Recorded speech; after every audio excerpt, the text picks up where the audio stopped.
Hey everybody, welcome back to another very exciting Photoshop Daily Creative Challenge. I am your host, Jesus Ramirez. How are you guys doing today? It's great to see a lot of familiar faces in the chat. Hey Chris, Comic Sans, Estard, Mohammed, Susan, Sam. Hey everybody, how's it going? Um, it says it just means that Ted is saying that it means that I'm gonna go faster than fast when he finally gets logged in. No. I'll go slow today. Don't worry about it. Today we're gonna work on a postcard text effect in Photoshop. I'm gonna try to show you a technique that not a lot of people use. It's a very powerful technique called the knockout technique. Let me know in the chat if you're familiar with it. If not, then stick around because we're gonna learn how to take advantage of it using text effects. And if we have time, I'm gonna show you how you can also create a really cool special effect type of, you know, I'll just show you. It's actually really cool, but I don't want to spoil the surprise. But anyway, so before we get started, I do want to mention a couple housekeeping items. Let me just switch over into my screen. This is the Daily Creative Challenge page. Make sure that you check this page out if you haven't already. You can type in behance.net/challenge/Photoshop, and from here, you'll be able to see this page with a big blue button in the center. And make sure that you click on that so that you can get notified via the Creative Cloud app for upcoming daily creative challenges. Also, make sure that you scroll down and click on the community chat, and also make sure that you head over onto this page right up above my head. You'll see the current challenge tab, and you'll be able to see the work that we've been working on in this last week and a half. The crayon effect, super cool work. So make sure that you check that out if you haven't already. This is the page where you can submit your work. I'm in here. The Adobe mentors are here. Sam Bellier, Claudia from Print My Soul. We have the Adobe team in here as well. So make sure that you come in and sign up for the Discord. And also here's the URL in case you need it. And make sure that when you submit your work onto Behance, you use the hashtag PSDailyChallenge, so that you can have an opportunity to be featured in the curated gallery. So this is the gallery here, and you can come in here and check out the work that is featured and maybe get inspired. So let me just go and see what the chat is up to. I'm just scrolling up just to see if there's any comments or questions. How's the trophy? I don't know what you mean. The trophy project. Oh yeah, we did a trophy project. Was it this round of daily creative challenges? I don't think it was, but yeah, we did do a trophy daily creative challenge. Awesome, cool. So why don't we get started with today's challenge? Make sure that you go into the Daily Creative Challenge Photoshop page, behance.net/challenge/Photoshop. Scroll down, and every day we unlock a new box, and today's box is the knockout effect, July 30th. So make sure that you click on the Get Started button if you like, but quite frankly, you can use any photo that you like. This is just so that you can use the photo that I'm using, but any photo will work for this example. Cool. Awesome. Let's jump right into Photoshop, and this is the image that should be inside of that downloadable asset that you got from behance.net/live, or I'm sorry, behance.net/challenge/Photoshop. Behance.net/live is for those of you who are watching on YouTube and you want me to see your comments. If you're leaving your comments on YouTube, I won't be able to see you. So make sure that you log into behance.net/live so that I can read your comments. Awesome, cool. So let's jump right into this daily creative challenge. So this is a photo of the skyline of beautiful San Francisco, California. This is what I'm from, and you can almost make out Alameda, California, right about there somewhere. That's where I grew up. Love the Bay Area. And what I want to do is create a postcard effect. So let's just add a couple layer styles in here to create a cool effect. And one of the ways that you can add a cool effect is by just simply adding a gradient map. By the way, on the first day of these set of daily creative challenges, I showed how you can go into the gradients panel. And from the gradients panel, you can click on this flyout menu and enable the legacy gradients. And you'll see all these different gradients right down here, legacy gradients, and it's just a lot more gradients that were in older versions of Photoshop, but Photoshop 2020 does not have them on by default. I like having access to all the gradients, so I always enable them. But anyway, I'm going to double click to the side of the layer here, click on gradient. I'm sorry, I didn't mean to do that. I meant to create a layer style adjustment layer. If you go into the gradient map option here, you'll apply a gradient to the photo. It looks at the luminosity, the brightness of the photo, and it applies the color that you have here on the left to the darker colors, and the color that you have here on the right to the brighter colors, and you can add stops in between to add even more colors if you want. In this case, I'm telling Photoshop, make the darkest colors black and the brightest colors white, and it gives us a black and white image. But I can just come in here in my legacy default gradients, and I can just select different gradients that I think look cool. This one here looks really cool for this photo, I think. And I can also take advantage of blending modes. So I can come in here into the blending mode drop-down menu and just hover over the blending modes and see which one gives me even a much cooler effect. In this case, I really like what soft light is doing. You can see the before and the after. And if the effect is too strong, I can always bring down the opacity, like so. See that? Before and after. So I just added this really cool effect to my image just by using a gradient map and a blending mode and bringing down the opacity. Very, very simple. Now, the important thing here is that we now want to add a text effect to the image. So I'm going to need something that holds my text. So I'm going to go into my rounded rectangle tool, make sure that I have white as my fill color, and I'm just going to make a rectangle like so. And from the properties panel, I'm going to click and drag on this corners icon here to get rounded corners. And it might be a little too tall, so I'm just going to make it a little shorter like so. And I can put whatever word I want in here. So for now, I'll just type in the word San Francisco. And that's a little too big, so I'm going to scale that down. Now, what if I want to create an effect where this particular word cuts a hole through that white rectangle? And to look at the things underneath that. Well, most people would hold Control on Windows, Command on the Mac, and click on the text, and then apply a layer mask while holding Alt on Windows, Option on the Mac, and it creates a hole, like so. And that's cool and all. But unfortunately, there's a few problems with using this method. And one of the biggest problems is that the text is not editable. So maybe your client, your art director, your boss tells you, hey, we don't want to use the word San Francisco, we want it to say California. You would have to redo the entire process all over again. So how can we keep this editable? And also another advantage is if you're using things like variables, data set variables in Photoshop, then you have to use a text layer. So you're very limited if you use the layer mask as your text. So what you can do instead is use a technique that's been in Photoshop since, I believe, Photoshop 3, if I'm not mistaken, maybe Photoshop 4. It's been in Photoshop forever. So I started using Photoshop with Photoshop 7, and this feature was already there. So it's been in there forever. So no matter what Photoshop version you're working with, you should have this featured enabled. And what you can do now is hold Control on Windows, Command the Mac, and click on the, I'm sorry, we already did that part. What you can do now is select the San Francisco layer, hold Shift, and click on the rectangle layer here, and then put those two into a group. So we have them inside of a group. See that? And what I'm going to do now is double click to the side of the San Francisco text layer. And now I can just bring the fill opacity down to 0. So it completely hides the text. And this is where the magic happens.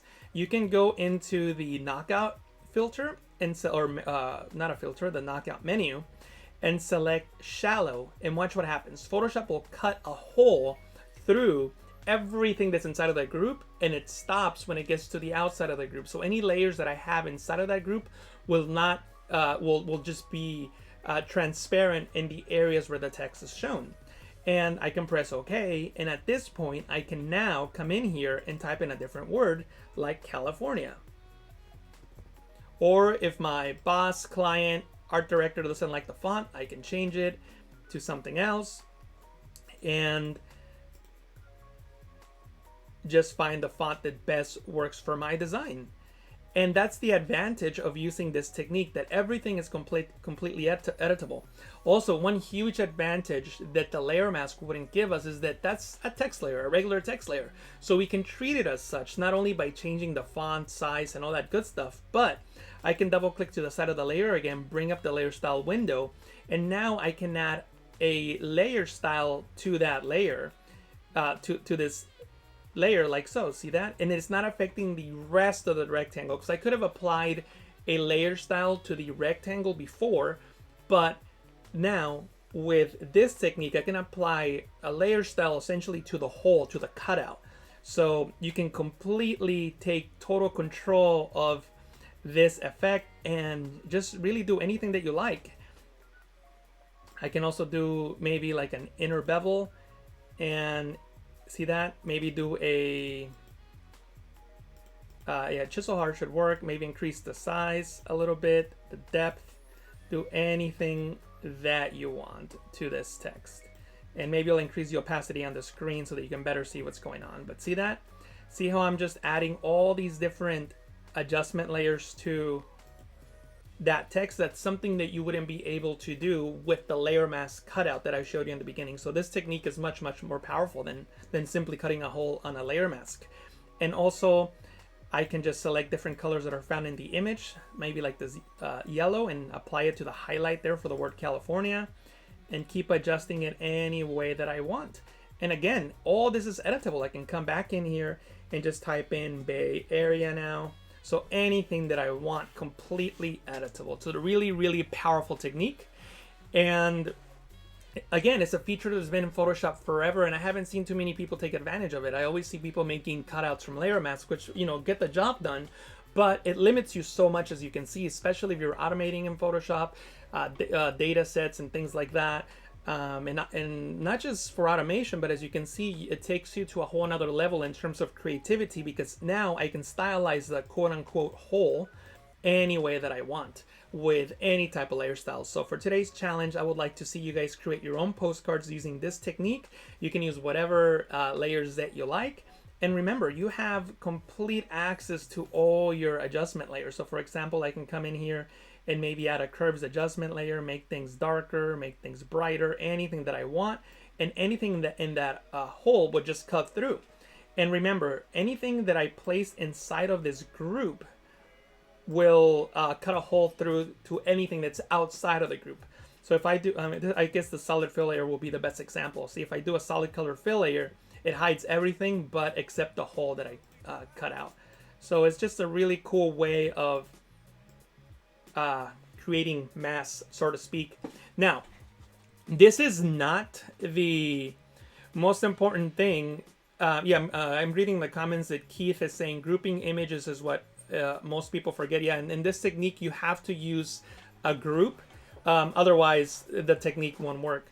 The other thing is, I might as well just mention it. I don't use it too often, but if you are using the deep technique, it'll just cut a hole all the way through. See how I have transparency now? So it just cuts a hole through everything.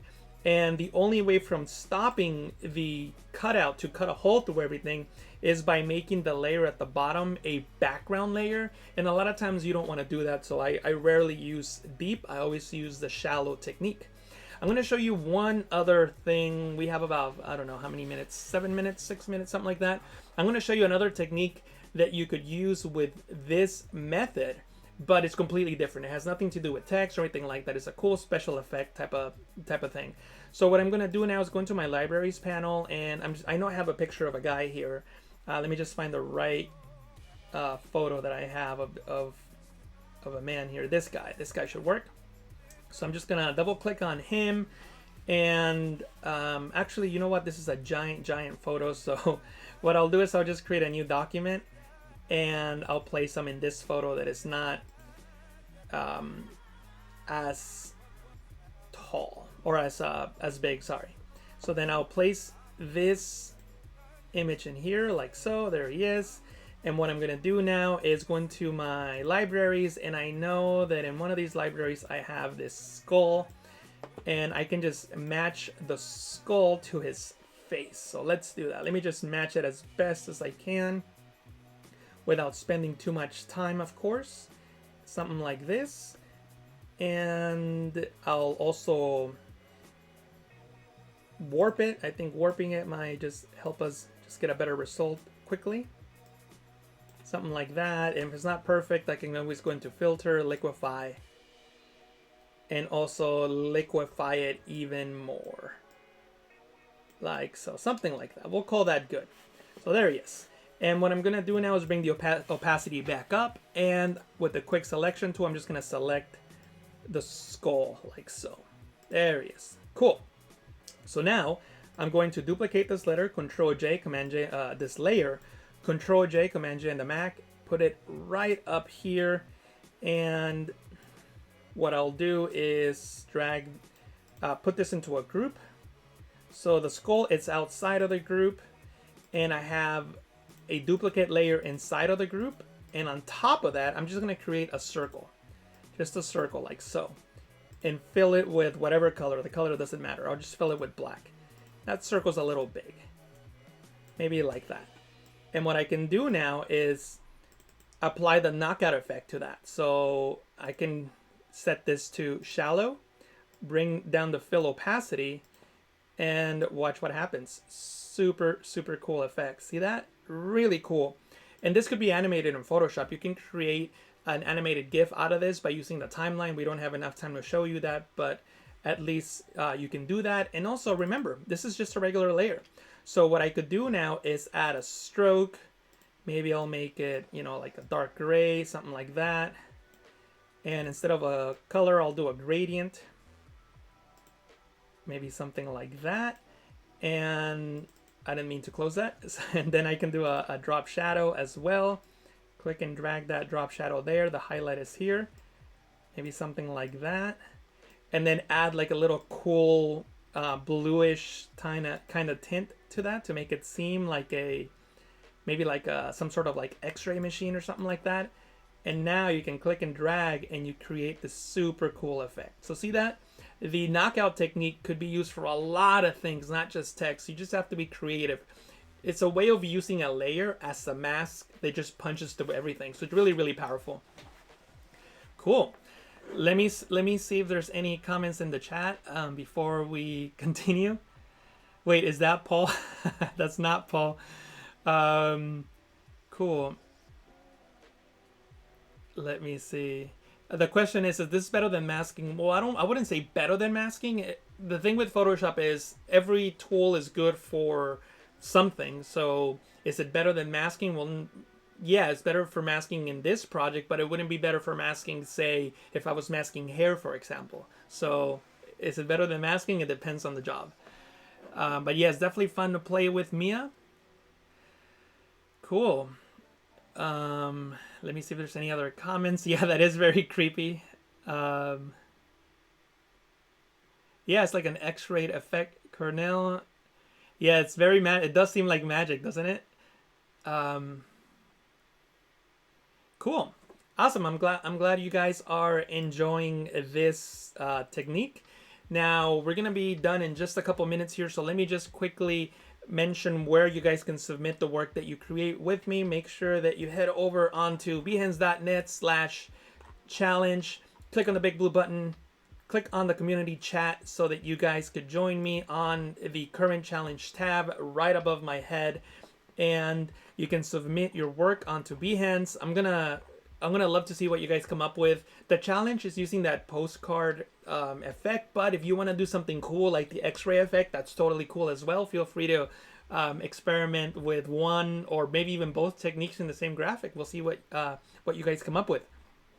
So you can see the work that we've been working on in the last couple days here, or actually a week, almost 2 weeks now. Wow, it's gone by fast. And before we move on, let me quickly show the schedule. So this is the schedule. It looks like I'm covering Voodoo Val's name there, but we started the day with Paul Tranny doing a getting started in vector illustration, then the Daily Creative Challenge with me, and right up next, I'm going to come right back. As soon as I'm done, I'm going to take a 5-minute break, and I'll be here with Claudia from Print My Soul, and we're going to be doing some compositing in Photoshop. I'll show you what I created yesterday. I finalized it a bit, so if you watch that stream, you'll see the final outcome in a moment. Then we have the Illustrator Daily Creative Challenge with Andrew at 11:30 a.m. Pacific. Then we have Linda and Irina doing branding and identity design. And then we have at 2 p.m. the XD Daily Creative Challenge. At 2:30, the draw along with Kyle T. Webster. And we're going to end the day with Voodoo Val and Nuvi Art at 3 p.m. Pacific. Now, let me quickly tease what we worked on yesterday, and then I'll get ready for the next stream, which is starting in less than 5 minutes. So yesterday, we worked on this, which is this photo right here. It's a composite. It was made using all these different layers that you see down here, a whole bunch of layers. And actually, I have a library here on the right-hand side. All these images were used to create the graphic that you see here. So if you missed yesterday's stream, you can watch the recording.